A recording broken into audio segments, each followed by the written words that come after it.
CB चक्रवर्ती का कथा। बहुत समय पहले की बात है। उसी नगर नाम के एक राज्य में एक राजा राज किया करता था। उस राजा का नाम था सीबी। वो एक चक्रवर्ती सम्राट था और अपनी महानता और दयालुता के कारण प्रसिद्ध था। उसकी दया के बारे में ऐसा कहा जाता था कि उसके दरबार से कोई भी खाली हाथ नहीं लौटता था। वो हर किसी की मदद के लिए हमेशा तैयार रहता था, भले ही उसके लिए किसी भी तरह का बलिदान ही क्यों न देना पड़े। यही कारण था कि उसकी दयालुता की चर्चा पृथ्वी लोक से आगे बढ़कर स्वर्ग तक भी पहुंच गए। जब इस बात का पता देवों के राजा इंद्र को चला तो उन्होंने मन बनाया कि वो राजा सीबी की परीक्षा स्वयं लेंगे और सुनिश्चित करेंगे कि क्या वाकई में राजा सीबी इतने ही दयालु हैं या ये उनका महज एक ढोंग है। यह तय करने के लिए उन्होंने एक योजना बनाई और अग्निदेव को भी अपने साथ योजना में शामिल होने का निवेदन किया। राजा इंद्र की बात पर अग्निदेव भी राजा सीबी की परीक्षा लेने के लिए तैयार हो गए। फिर क्या था, राजा इंद्र ने एक बाज का रूप धारण किया और अग्निदेव ने एक कबूतर का। दोनों राजा सीबी के दरबार की ओर चल दिए। अग्निदेव कबूतर के रूप में आगे गए और इंद्र बाज के रूप में इस प्रकार उनके पीछे चले कि मानो एक बाज कबूतर का शिकार करने के लिए उसके पीछे उड़ रहा हो। थोड़ी ही देर में अग्निदेव कबूतर के रूप में राजा सीबी के दरबार में पहुँचे और राजा सीबी की जांघ पर बैठ गए। उन्होंने राजा से कहा कि एक बाज उसका शिकार करने के लिए पीछे आ रहा है, वो उसकी जान बचा ले। कबूतर की ये बात सुनकर राजा ने कहा, बिल्कुल भी चिंता ना करो, मेरे होते हुए वो बाज तुम्हारा कुछ भी बिगाड़ नहीं पाएगा। मैं तुम्हारी रक्षा करने का वचन देता हूँ। राजा के वचन देते ही बाज के रूप में इंद्रदेव भी सीबी के दरबार में पहुँच गए। उन्होंने राजा सीबी से कहा कि वो कबूतर मेरा शिकार है, उसे मारकर वो अपनी और अपने बच्चों की भूख मिटाएगा। बाज की बात पर राजा ने कहा, मैंने इस कबूतर को वचन दिया है कि मैं इसके प्राणों की रक्षा करूंगा, इसीलिए मैं इसे तुम्हें नहीं दे सकता।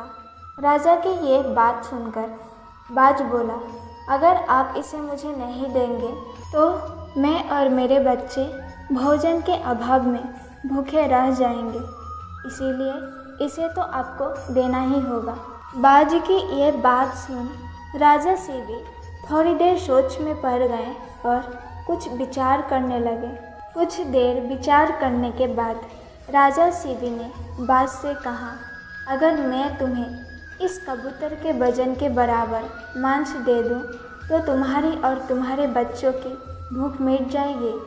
ऐसे में इस कबूतर के प्राण भी बच जाएगी और मेरा वचन भी बना रहेगा। राजा की इस बात पर बाज के रूप में आए इंद्रदेव राजी हो गए, लेकिन उन्होंने राजा के सामने एक शर्त रख दी। बाज ने कहा, महाराज मैं तैयार हूँ, लेकिन आपको कबूतर के वजन का मांस आपके शरीर से देना होगा। बाज की यह बात सुनकर राजा ने सोचा कि कबूतर का वजन कितना होगा। अगर मैं अपने शरीर से ही इसके वजन के बराबर मांस दे देता हूँ तो इस कबूतर की जान बच जाएगी। ये सोचकर राजा ने अपने एक दरबारी को एक तराजू लाने का आदेश दिया। दरबार में तराजू लाया गया। राजा ने तराजू के एक पलड़े पर कबूतर को रखा और एक चाकू से अपनी जांघ से एक टुकड़ा काटकर तराजू के दूसरे पल्ले पर रख दिया, लेकिन तराजू तनिक भी नहीं हिला। यह देखकर राजा ने एक और टुकड़ा काटकर तराजू पर रखा। उसके बाद भी मांस का टुकड़ा कबूतर के वजन से काफ़ी कम था। उन्होंने धीरे धीरे कर अपने आधे शरीर के मांस को निकालकर तराजू पर रख दिया। उसके बाद भी मांस का वजन कबूतर के वजन से कम ही रहा। यह देखकर राजा सीबी बहुत निराश हुए उन्होंने निश्चय किया कि अब कुछ भी हो जाए वह अपने वचन का मान रखते हुए कबूतर को बचाएंगे। ये सोचकर वो खुद ही तराजू के पल्ले पर बैठ गए और तराजू पर कबूतर का पल्ला ऊपर आ गया। राजा ने बाज से कहा, तुम मेरे पूरे शरीर का मांस ले लो और कबूतर को छोड़ दो। ये सुनकर इंद्रदेव को राजा पर दया आ गई। इंद्र और अग्निदेव अपने असली रूप में आए और कहा, राजा शिवी, हम आपके परीक्षा लेने आए थे और आप इस परीक्षा में सफल रहे। अब वाकई में बहुत ही दयालु और परोपकारी है। इस पृथ्वी पर आपकी बराबरी दूसरा और कोई नहीं कर सकता। इतना कहते हुए दोनों देव वहाँ से गायब हो गए।